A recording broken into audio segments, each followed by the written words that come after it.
бинандагони гиромӣ ин ҳафта дар доираи Ла Лигаи Испания бозиҳо сурат гирифтанд. Аз ҷумла рақобат байни дастаҳои Реал Соседад ва Барселона дар маркази таваҷҷӯҳ буд, чун бозии марказии давр гуфта мешуд. Ва бибинед, дар дақиқаи 13-уми ҳамин бозӣ як ҳолате рух дод, ки бисёриҳоро ба шубҳа бурд ва ҳатто як гурӯҳ аз доварони испанӣ инҷо фикр карда истоданд, ки ҳангоми ба эътибор гирифтани нӯки пойафзоли Роберт Левандовски хато сурат гирифтааст ва компютер иштибоҳан ё ҳамун дастгоҳ иштибоҳан пои дифогари дастаи Реал Соседад Наиф Агерро дар ин ҳолат гӯем қисми пеши пойафзоли Левандовски фикр карда офсайдро ба эътибор гирифт.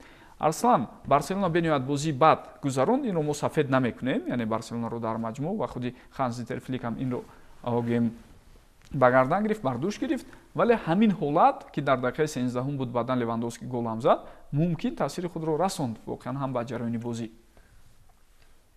ман фикр мекунам инҷо ин омадин чун адвокати пинёнии Реал Мадрид бояд хурсанд шавад ки Барселона хол аз даст дод.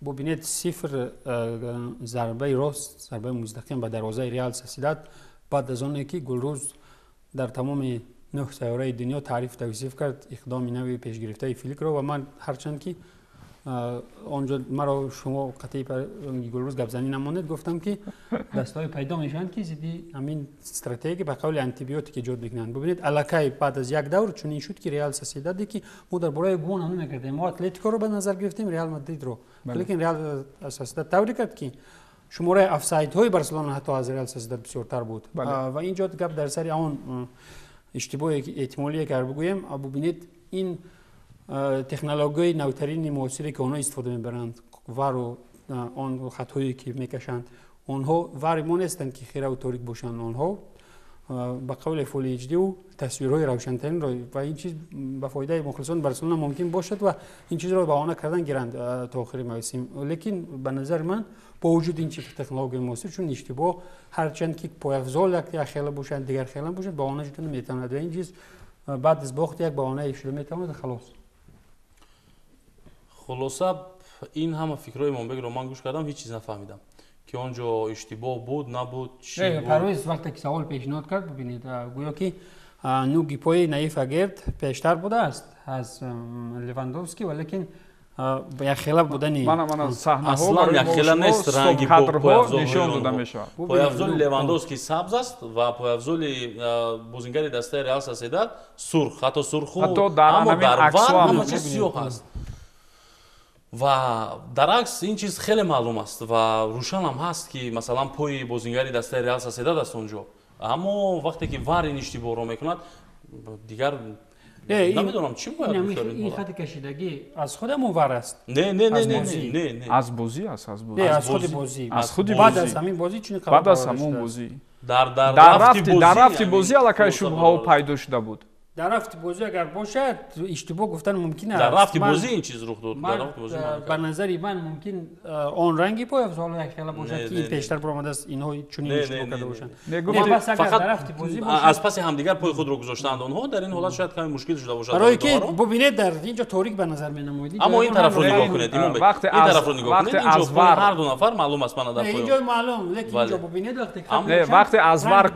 وقتی از ور همین پایافزال فوتبال بازون رو معاین میکنن جو برانکوی دیگر اهمیت نمیدن فقط رنگ سیاه هست فرق نداره.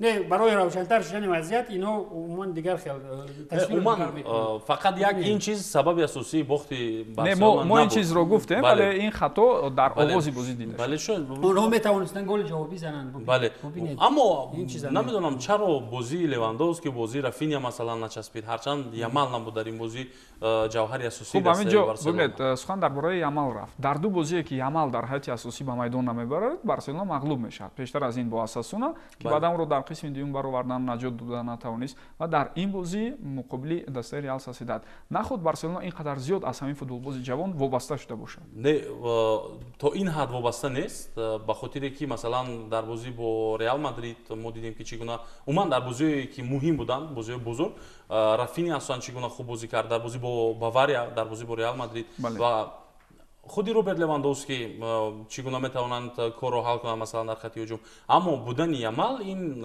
وقتی که مثلا як қисмати дастаи барселона аз кор мебарояд ва умуман дуруст вазифаи худро иҷро карда наметавонад будани амал он камбудиёро мепӯшонад то ҷое он шояд ба ҷои левандовски ё шояд ба ҷои рафиня метавонист ин корҳоро анҷом медиҳад ва гол бизанад ё ҳадяқал мавқеият барои задани гол ба миён биёрад. бале канори рост бисёр заиф буд баъдан рафиняро аз гейм чап ба рост гузарондан. аммо инҷо як чизи дигаро ман мехоҳам бигӯям ки мухлисони реал мадрид шоданд аз ин бохти барселона ҳадяқал ба хотире ки масалан рақиб номаш бо реал сар мешавад. رنگ من روی راست شادی را پنهان کردن در کار نیست.